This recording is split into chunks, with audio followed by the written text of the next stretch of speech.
मंत्री संजय निषाद के बयान पर बलिया में उबाल, राम गोपाल यादव पर भड़के ओपी राजभर, जहरीली सिरप कांड पर सियासी बवाल, एसआईआर पर हाहाकार। यूपी डायरी में आज देखिए 4 बड़ी खबरें। नमस्कार, मैं रजनीश यादव, आप देख रहे हैं लोकमत हिंदी।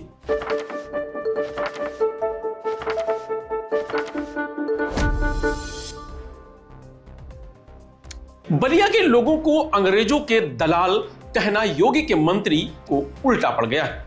मंत्री के बयान से बलिया के लोगों में उबाल आ गया है।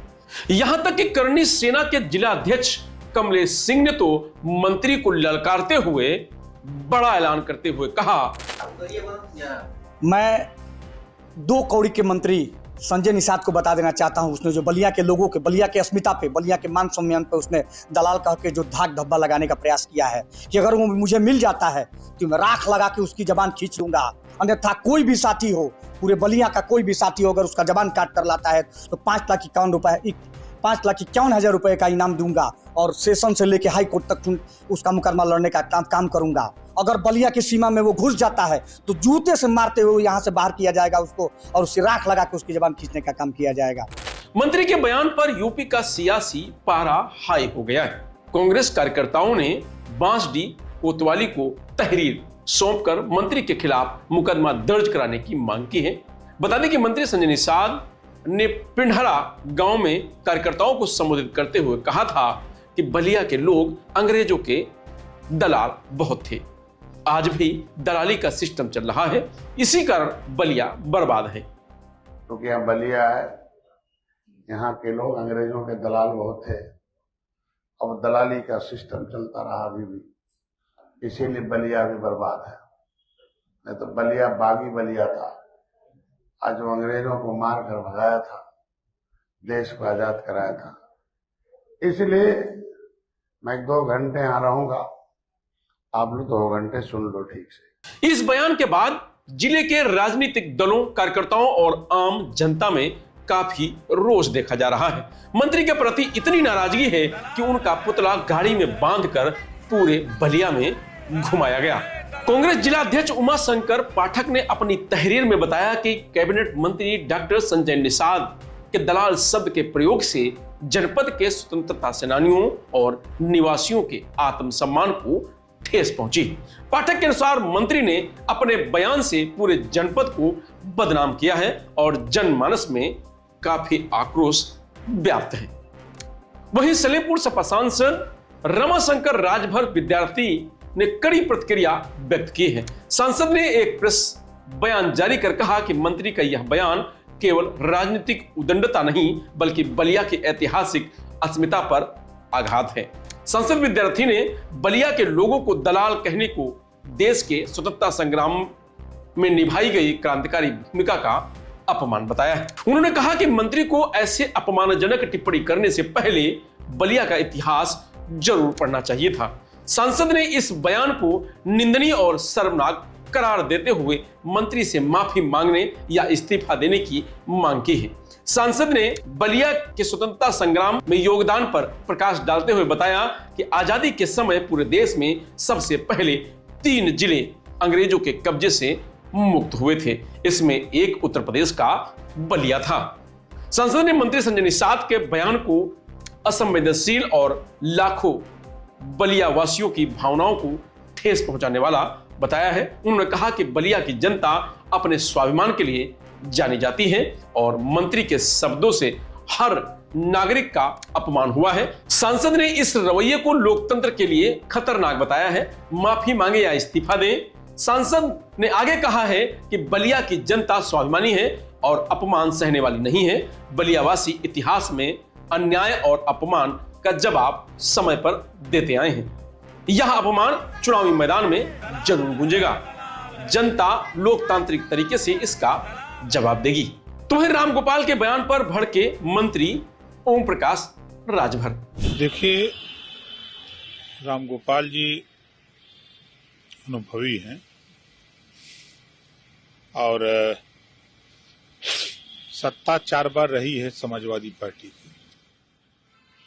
लेकिन जब जब चुनाव आयोग ने मतदाता सूची दुरुस्त करने की बात की, तब तक इन लोगों ने ध्यान नहीं दिया। चुनाव आयोग कर क्या रहा है? मतदाता सूची में जिसका नाम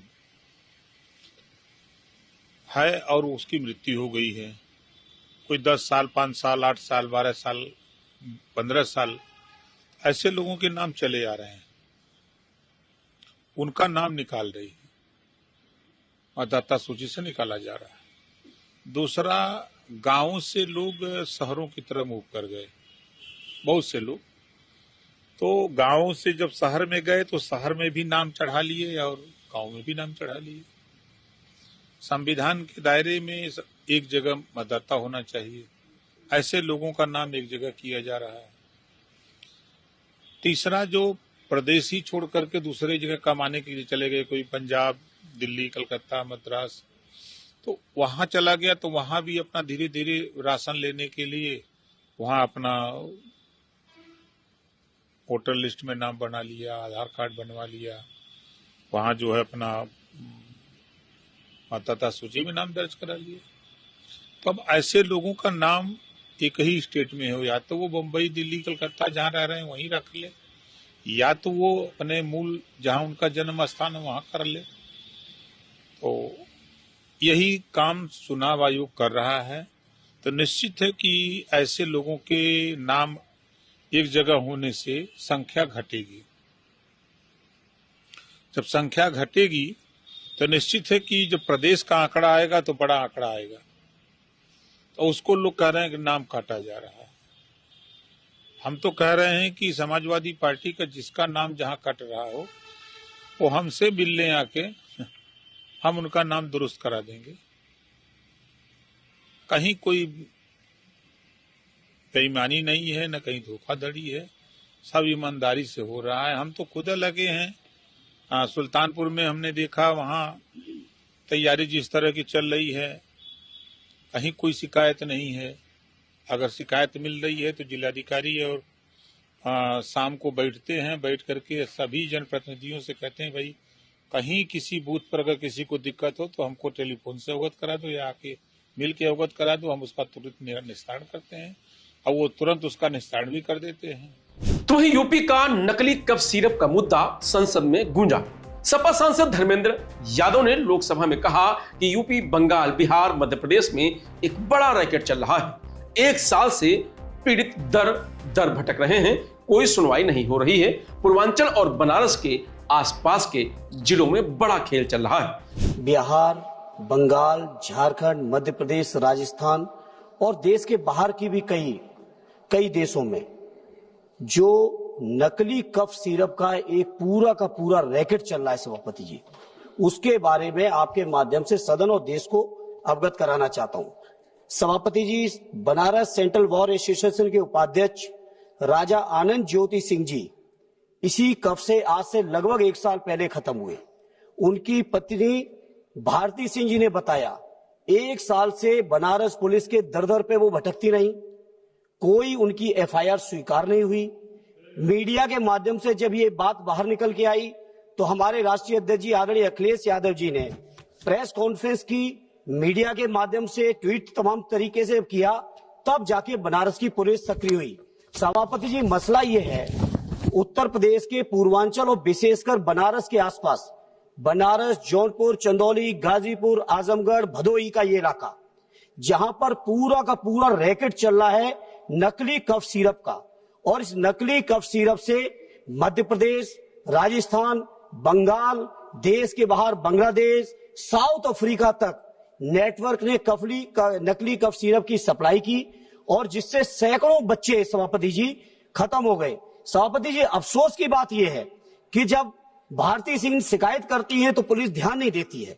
वैसे तो उत्तर प्रदेश के अंदर जीरो टॉलरेंस, आपका बुलडोजर से लेके तमाम चीजें। सभापति सुन लीजिए, आप सभापति महिला हैं, आप बच्चों का दर्द समझ सकती हैं। आप सोचिए सभापति जी, बच्चों के दर्द की ये हालत है और उस बनारस में जहां का प्रतिनिधित्व तो हमारे माननीय प्रधानमंत्री जी कर रहे हो, उस बनारस में जहां महीने में कम से कम 4-5 दौरे हमारे माननीय मुख्यमंत्री जी करते हो, और उस बनारस के अंदर एक जाति विशेष के माफिया लोग पूरा का पूरा रैकेट संचालित कर रहे हैं। सभापति जी 2000 करोड़ से ज्यादा का व्यापार कर डाला। हमें आपत्ति रुपए पे नहीं, लेकिन मैं जानता हूं कि मासूमों की जब जान चली जाती है, सभापति आप महिला होने के नाते इस बात को समझ सकती है कि उस परिवार पे क्या बीतती होगी। लेकिन ये माफिया लोग जिनकी आंखों में पानी नहीं, संवेदनाएं नहीं, बच्चे मरे तो मरे, बुजुर्ग मरे तो मरे, केवल इनके पैसे की कमाई हो जाए। और सभापति जी मैं आपके माध्यम से कहूंगा, केंद्र सरकार के बैठे मंत्री जी जांच करा लीजिए। धन्यवाद। वो जो पूरा रैकेट था सभापति जी, उसने पूर्वांचल के जिन जिलों की मैं बात कर रहा हूं, इनके माफियाओं को करोड़ों की गाड़ियां गिफ्ट की हैं।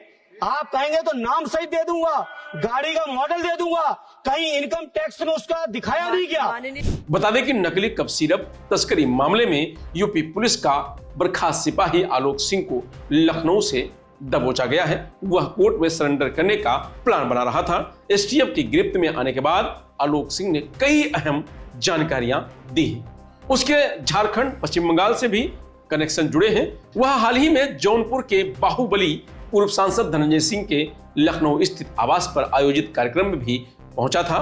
तो ही यूपी में एसआईआर को लेकर हाहाकार मचा हुआ है। अधिकारियों का प्रेशर और समय पर काम पूरा करने का लक्ष्य बीएलओ के जीवन पर बनाया है। समय पर काम पूरा करने के कारण बीएलओ का जीवन अस्त व्यस्त हो गया है। बता दें कि यूपी में अब तक 9 बूथ लेवल ऑफिसर की मौत हो चुकी है। 3 ने सुसाइड किया है, 4 के हार्ट अटैक से और 1 की ब्रेन हेमरेज से मौत हुई है। वहीं संभल में एसआईआर ड्यूटी में लगे सहायक बीएलओ अरविंद कुमार की सोते सोते मौत हो गई थी। फिलहाल यूपी डायरी में आज इतना ही। कल फिर मिलेंगे नई खबरों के साथ। तब तक आप बने रहिए लोकमत हिंदी के साथ। नमस्कार।